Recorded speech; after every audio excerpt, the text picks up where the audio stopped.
The Illuminate Arts and Faith Conference in Chattanooga, Tennessee wants to help you find your tribe. Do you get way too excited about quoting Wendell Berry or C.S. Lewis in conversations with coworkers? Does your Spotify playlist include hymns, a little jazz, and a whole lot of Andrew Peterson? Join your tribe at Illuminate March 31 and April 1 for education and inspiration from speakers Russ Ramsey, Douglas McKelvey, John Hendricks, and others. Find a complete list of session topics and ticket information at southern.edu/illuminate. In 2024, I set out to meet as many poets as I could and spend an hour with each one. I got more than I bargained for, more insight, more clarity, more hope. It's proved to be one of the richest highlights of my life. 17 writers, 17 deeply human conversations that made me sit up and pay attention. Franz Kafka once said, if the book we're reading doesn't wake us up with a blow to the head, what are we reading for? A book must be the axe for the frozen sea within us. And that's what I hope this new book will do. I hope it wakes us up, my friends. I hope these conversations will be the catalyst for something to be reawakened, re-enchanted, and reinvigorated. It's called An Axe for the Frozen Sea, Conversations with Poets About What Matters Most.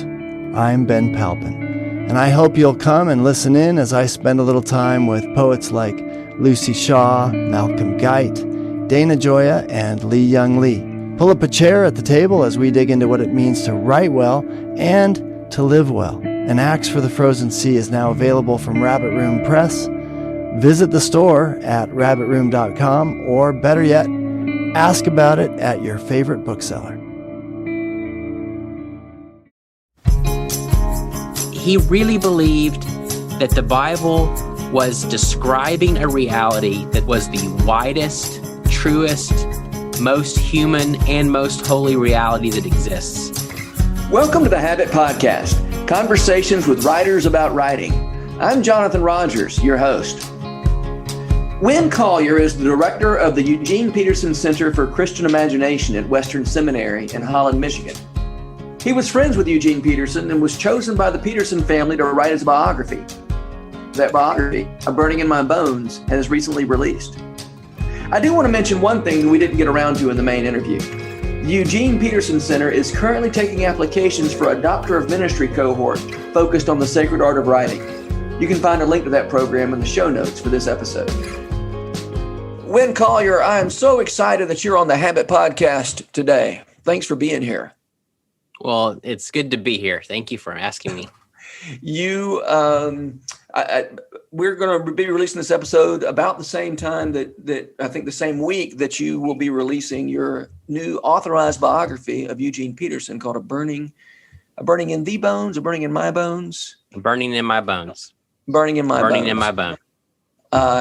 Such a great, I've read most of it at this point, and by the time this releases, I will have read all of it because I will continue until I'm done with this biography because it's so good. So you were friends with Eugene Peterson. Tell me about that. Well, in 1999, I was a bivocational pastor at a small, struggling church in Denver, and my wife was in the grad school, and I was in way over my head, and one of the elders after church on a Sunday came up to me and handed me a copy of Eugene's Working the Angles, The Shape of Pastoral Integrity. And it was one of his pastoral theology books. And he handed it to me and he said, "Hey, Winn, I think you'll like this." And I came to realize later what he meant was, I think you need this. And so I went home, and I'd really been struggling without, I think, being that aware of it, of how much I was trying to come to terms with what it actually meant to be a faithful pastor in our time. And Eugene, I was only a couple paragraphs in, and something just smote my heart. And I all of a sudden was invited into a world and a vocabulary and an imagination that just sort of awakened things in me. And over the coming years, my first book was coming out, I think, in 2004, and the publisher had also published Eugene, and I got me his address, and and I started writing him, and he became a pastor to me through letters. And I thought I was really unique until 2 decades later, and I had literally thousands of letters in my cellar, realizing how many people were writing him. And so had some chance to meet him in Alaska. And then in 2016, I was in Montana for a retreat and assumed it would probably be my last time to see him. And when I was flying back home, I started thinking about how somebody was going to write his story. And, a biography can be a beautiful thing. It can also be a really ugly thing. And so I really hope there would be full written about him, and someone who is doing something different than just outlining the facts. And so I ended up writing him a letter, just telling him what my hope was for his future story, knowing that the last thing in the world he cared about was having somebody write his biography. And he called me a week or two later, and we started talking about this. And I said, Eugene, does this make you tired, or does it give you energy? And he just paused for a second, and he said, it makes me tired. And I just assumed that would be the end of it. But for some reason we kept chatting, and he ended up saying, Winn, I think I'm energized now. I think you're supposed to write this. And wow. So the next couple of years I got to be just really immersed in his life with he and Jan a lot, and with him at the lake, and interviewing scores of people who have known them in different seasons of their life, and reading through 60 journals or so of he and Jan's. And so it just really got to be on the inside. Yeah. So, and so when Eugene Peterson, you said he got lots and lots of letters, he didn't use email. Is that right? Correct. Not till a little bit with just his family and a few close friends right toward the end of his life. But before that, no. And so when he replied to those letters, he would make a copy of his reply and file it, right? So he would have both the letter that came to him and the letter he sent out. Most often, yes. That's a huge boon for a biographer. Yeah, that's right. And lots of them were scattered over time, but he tried to organize them. Yeah. Did he just had a copy machine there in his little basement? How did he make his copy? Yeah. Well, I mean, a lot of times he was obviously he was using the computer for his own, so he would do his own letter. Gotcha. And then one's coming in. Yeah, he had a little, one of those little combo fax. He did fax a fair bit too. So he had one of those combo printer copier things. Desktop. Yeah. You said that he was. You talk more than once in this book about his reluctance to give advice, right? And so all these people are writing Eugene Peterson for advice, you included, and yet he's reluctant to give advice back. What does he give? What did he give instead of advice? And why was he so reluctant to give advice? Yeah. Well, I would say he actually gave advice, but it was with lots of caveats, Okay. I think, to him, everything that was true was relational, and nothing could be just duplicated, mass produced. And so I think he was reticent to give advice because he didn't think his experience was somebody else's experience. Yeah. And he also didn't want to get in the way of someone's own journey. I think also he was terrified of the terrified is probably not the right word. He was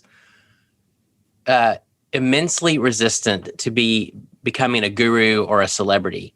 And so I think he just resisted everything, like people were assuming that he knew things that he didn't really know. And so he was speaking as Eugene, and he didn't want to speak as more than that. Yeah. You talk about, and it's not just you. I mean, I've heard this, and I've always thought of Eugene Peterson in these terms is earthiness was so important to him. One of the first books I ever read of his was actually not one of his more well-known books, but Leap Over a Wall, and the subtitle contains the word earthy. He's talking about the David story and the earthiness of the David story. And actually, that book has a really important part of my history as a writer. I read that book and then went and it was the same week I had spent some time in a swamp, and those two things kind of joined together to become the beginning of the series of stories I wrote, kind of swampy adventure fiction that kind of retells the story of David. And it was because I said I read, that's not true. I didn't read Leap Over a Wall. A friend gave me the tapes of the sermon series that Leap Over a Wall was based on. And that his way of talking about the David story awakened in me a sense of just the narrative possibilities in that story, and made me want to go write some novels, which I did. And so earthiness is such an important way of, part of his worldview, for lack of a better word, and that really shaped my thinking about how you tell stories. And so let's talk about earthiness and what that means, what you mean when you describe him as earthy. Yeah. In some ways, I'm trying to sort of use his own language in that sense. But yeah, right. I think that it kind of connects to what we were just talking about. That he was just so resistant to abstractions. Mm-hmm. He didn't think you had anything to say to the world until you had lived well in your neighborhood. And one of his other things he believed deep in his heart was that all theology can never be separated from geography. Oh, wow. So you have to know the particulars of the people in your pew, the stories they're living. I think it's why over the last decade of his life, he read so much more fiction than he did theology, because he thought there was something that was being fragmented in our religious thinking that novelists help to pull back together, and poets too. And you can never understand Eugene without understanding Flathead Valley in Montana. Mm-hmm. It wasn't just a place he was from. It was a place that was deeply embedded in him, and it shaped him and how he saw the world. And so being a butcher's son, he never stopped being the son of a butcher. Yeah. And what it was like to have those smells in his nostrils of entrails and freshly cut meat, and butchers who had some body odor, and the different people who would come in, and the characters who would come in, and how that integrated with his life in the church and his life at home. And so he was just always drawn to things that were sensual, that were tactile. Yeah. And he thought that as a Christian, this was the way it's supposed to be, incarnation, mm-hmm. that we're immersed in the physical realities of the world. And that it just made no sense to him how these things could ever be severed. Yeah. I remember him talking to Krista Tippett on her podcast and saying something along the lines of, if you're doing spiritual life right, it's not spiritual life, it's just life. Right. And I think that is so wise and helpful to writers too, by the way. Yeah. Well, yeah, he thought it was a mistake to use the word spiritual as an adjective, mm-hmm. because he said, as soon as you use it as an adjective, you're making it something specialized and separated from the rest of it. Even then, I think even as a writer, it's really great to recognize how inconsistent he was, because his 5-volume, magnum opus was called his 5 volumes of spiritual theology. And whenever you would ask him about that, he would just kind of smile and chuckle, and he would say, "I know, I did the best I could. I couldn't think of what else to call it." Yeah. So yeah, he He really, really believed that Christian faith at its fullest and deepest, and everything that's real and true and physical and beautiful and awful and horrendous and hopeful, that all these things were tied together. And that's why he so loved novelists, because he thought they gave us some eyes to see the world in ways that were becoming more and more impoverished in our modern world. Early on, he wanted to be a novelist. He thought that's what he was heading for when he was in high school. Yeah. And in some ways, he never got far from that storytelling bent. Yeah. I mean, you quote him as saying, "For me, my congregation will become a work in progress, a novel in which everyone and everything is connected, and a salvation story in which Jesus has the last word. No reductions to stereotype." Yeah. I think that's so great, and the ways that he saw both his pastorate and his writing as helping people see what's the story you're really living in, right? We've got these impoverished, shrunk down stories that we think we're living in, and he's saying, "Hey, y'all, you're living in this bigger story." And the fact that idea that he saw his congregation as a novel, really interesting. That's right. Yeah, it was all of a piece to him. And I think that's why a lot of times he seemed so out of touch, even though many of us, loved him dearly, because he just didn't follow some of the assumptions that seemed to be guiding the way we think about the world, particularly in the Christian world. Some of the ways polarities we set up, binaries, the way the argument, the old path and the old rut for arguments. He just didn't think that way. Yeah. No. I love, on the subject of his earthiness, I love something that you said about him. You said, "Eugene had an insatiable desire for the real, for the concrete, past any pretenses, deeper than the surface, beyond everything trite or theoretical. Eugene was always searching, always open to more, always on a quest for things that were true and solid." I think it's such a great way and such a helpful way to think about his life work. Again, both in his pastoring and in his writing, and that suspicion of the theoretical that I think would be so helpful for if more writers were suspicious of the theoretical. Yeah, I don't think I'm sufficiently suspicious of the theoretical. I love theories. Me too. Isn't it nice to have a little theory that you can then fit everything into? And I love those books that'll be like, salt, the most important thing in the world. And then you got this theory where salt kind of shapes everything about the whole world, or codfish, or books like, Jared Diamond's books, which I love these things. And I've got this theory that's going to explain everything. And I don't really believe them, but I think good for you, Jared Diamond, for coming up with a theory that explains everything in the whole world. And you get the feeling that Eugene Peterson wasn't having any of that. Yeah, you're certainly right.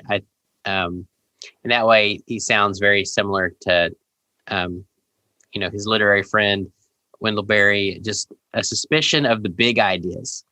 And I think that goes back to, what you were asking about at the beginning of why he didn't like to give advice. I think he felt like advice too often was tied to theoretical. It was trying to import one situation to another, one story to another. Yeah. And he would always say there's things to learn, there's things to see, there's truths to embrace, but we're just too quick. We're too quick. Yeah. That's so good. Well,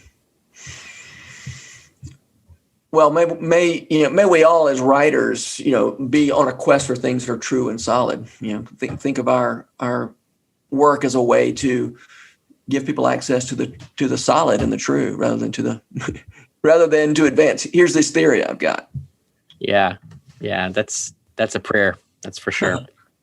This is from the conclusion of your book, when he had little time for what passed as spiritual writing, overrun with questionable spirituality and mediocre writing in large swaths of the religious market. And now we're quoting Eugene Peterson. "I'm interested in more what I would call heuristic writing, discovering what is going on with our Lord, the Spirit, and the soul, implicitly inviting others into a life of common prayer, writing that is almost, maybe completely synonymous with prayer.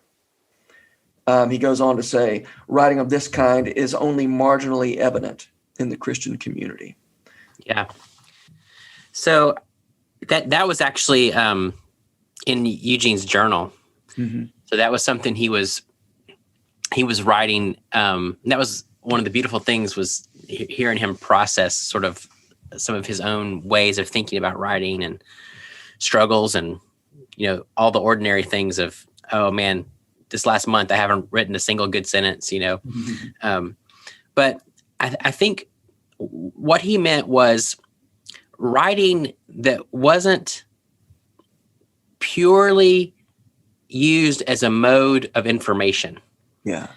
So something that was primarily designed to speak directly and only to the mind. And he believed that writing was so wide and expansive, and language, not just writing, but what language is doing, how it's intended to operate. Why is it a sacred thing for the human? That heuristic writing is a way that sort of bypasses at times, when it needs to, some of the linear moments to pierce something deeper. Now, he obviously, if you've ever read Eugene, you'd know this doesn't mean like writing that throws logic to the wind, or writing that doesn't think the mind is essential, but it's saying not only. And recognizing, when he starts saying that writing that becomes prayer, I think it's back to this idea of removing these boundaries and barriers, where we think, okay, now I'm seeing knowledge. Now I'm going to take that knowledge and I'm going to apply it to my life. Now I'm going to take that application and I'm going to turn this into a prayer. And he said, no, the human is a entire mind, soul, body, lover, longer, person who has hopes and dreams and fears, and all of these things are happening, and that we have to be open to letting these categories be looser, because the Spirit will blow where the Spirit will. Yeah. And I think also he was so deeply read in the ancient church, and he just recognized that what we were doing with words in the modern world was a fairly new invention, and he was suspicious that we weren't getting this nearly as right as we think we are. Yeah. I love that you talk about, and I think I don't remember from his journals or from one of his books. It says when he went to seminary, he kind of realized, oh, wait a minute, I can use these texts are not the biblical texts, are not something for me to master and to use, but something for me, that this is a world for me to enter into. And that idea of entering in and inviting other people in is so important to his way of communicating. Right? Yeah, the way I've thought about that is that Eugene didn't use the Bible; he lived in it.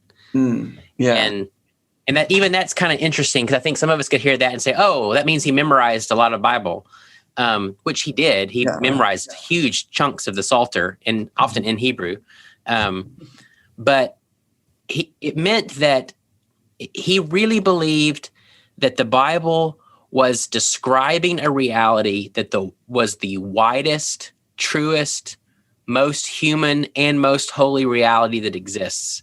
And so the metaphors of the Bible became gateways for him to even understand his own life. So he would say things like, I need to cross my Jordan, or this is my Ephraimite's bow, or she's our Shulamite's widow. And it wasn't like it was just a code, like, oh, it's like that. It was much deeper. It was like, no, that is describing a reality that I'm also experiencing. And so it gives me a window into this world. Yeah. Yeah. And that kind of entry, that kind of, again, I may be using this word heuristic wrong, but the kind of writing that is inviting this, entering into an experience, this is from that same passage I was from his journal I was reading from a minute ago. He says, as long as a person lives at the informational / motivational level, this kind of writing has no value and no interest. And I think the implication being that so much of what, Christian living, the Christian living genre, for instance, is the informational and motivational, level. And he says, when I write, I'm not self-consciously praying, but afterwards there's often a sense of what I can only call givenness. Mm-hmm. That the words on the page are not something that came just out of me, but rather while in a kind of receptivity. Yeah. Man, that is so good. And so, so I guess insightful into what it means to write in a way that is meaningful, to be open to receive, not just, I'm going to figure out how to express myself, but rather I'm going to receive, and in receiving end up doing things I didn't know I could do. You're saying things that weren't actually in there until I started doing the work. I love when you talk about him, getting a book back from the publisher and reading and saying, this is really good. I didn't know I knew this stuff. And I think that's so great. And also kind of what it's like to write well. Yeah. Yeah. Well, isn't what we're talking about grace? Absolutely. And moving beyond the bounds of your own talent or ability or brilliance or whatever. And that's right. Yeah. And there has to be a certain level of surrender of our ego to be able to go there, because so long as I am self-obsessed by how good something is, or how it compares to something else, or I'm primarily just trying to get something done so that I can accomplish it, we trample over things that are deeply beautiful and good. And for some reason, as we're talking, I just find myself thinking of Brian Doyle, and there was something about his writing where he was able to, I think it's definitely a sense of givenness. Yeah. And I often wish that Brian and Eugene could have met, because I think they would have been fast friends. Yeah. So they didn't meet. They never met. Not that I know of. No. Did he know Wendell Berry? No, we talked about a fair bit. I did my doctoral work on Wendell's fiction. Okay. And so he asked me a lot about Wendell. He loved Wendell Berry's writing, obviously. And I actually have talked to Wendell a little bit about Eugene, but they never met. No. And in an odd way, I almost think that maybe best. Why? You have two writers and thinkers who see the world in such similar ways, and yet there's also just their own, I don't know. I just think there's some people that be better friends apart than up close, and I just have that sense. That's funny. And while we're at it, I just loved learning that Frederick Buechner was sitting in the same, sanctuary with Eugene Peterson at one point, though they never met. Could you tell that story real quickly? Sure. So, Frederick has these lines of his own conversion when he was sitting there at Madison Avenue Presbyterian Church, and that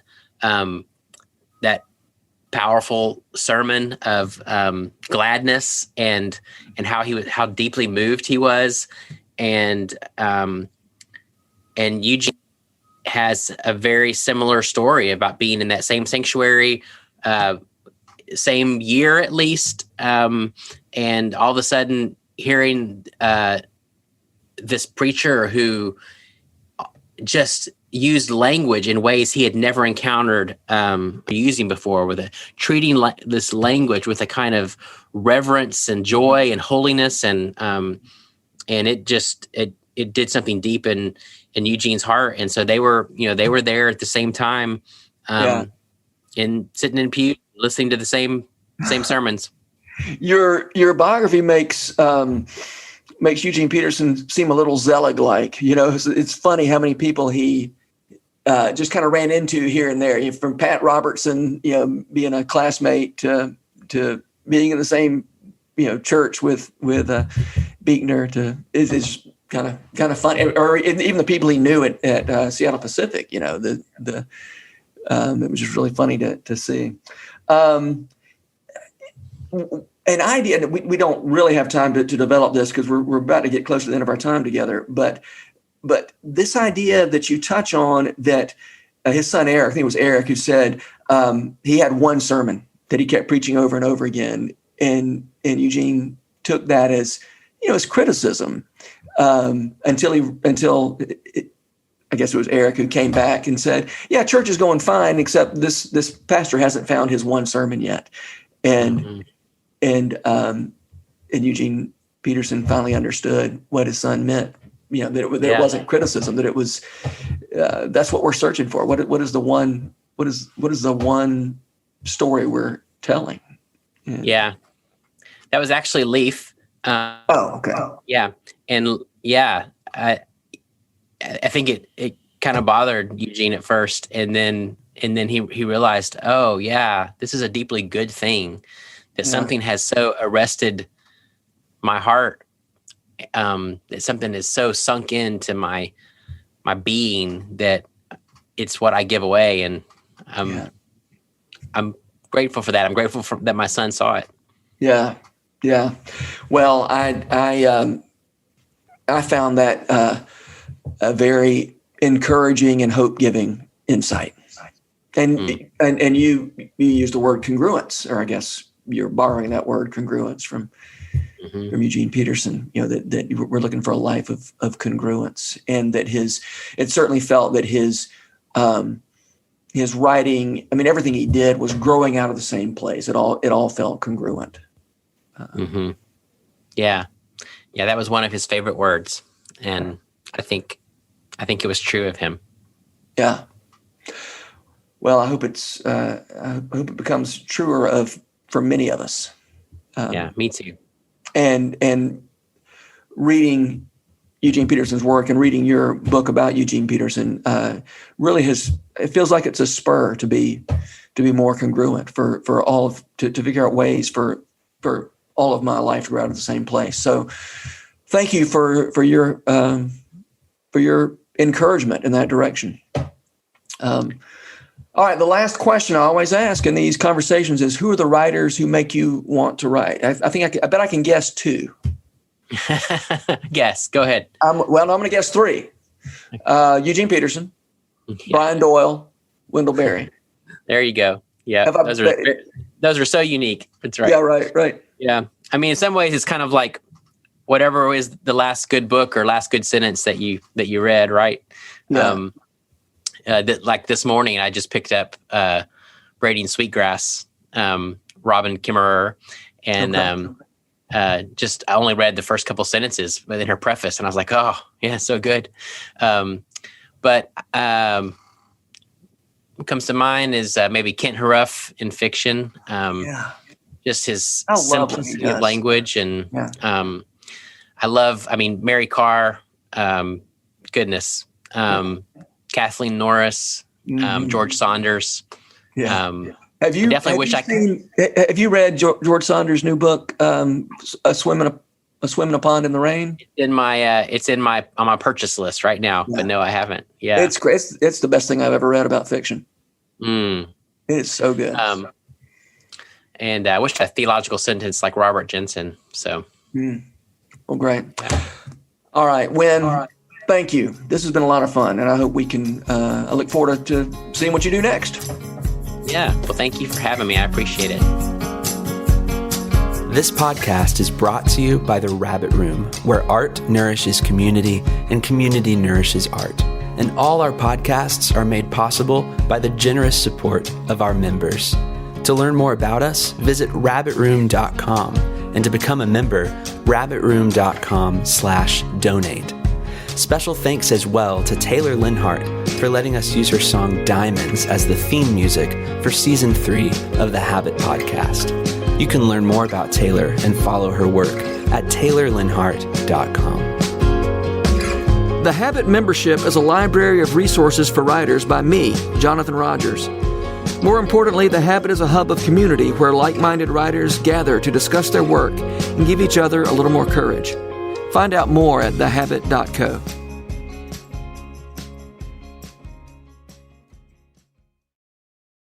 If you've enjoyed this podcast episode, consider joining the Rabbit Room membership. Your membership helps sustain this community, funding everything from publishing and podcasts and theater productions to events and programs that support artists who create with a Christ-centered vision. We'd love to have you on board. Learn more at rabbitroom.com/member.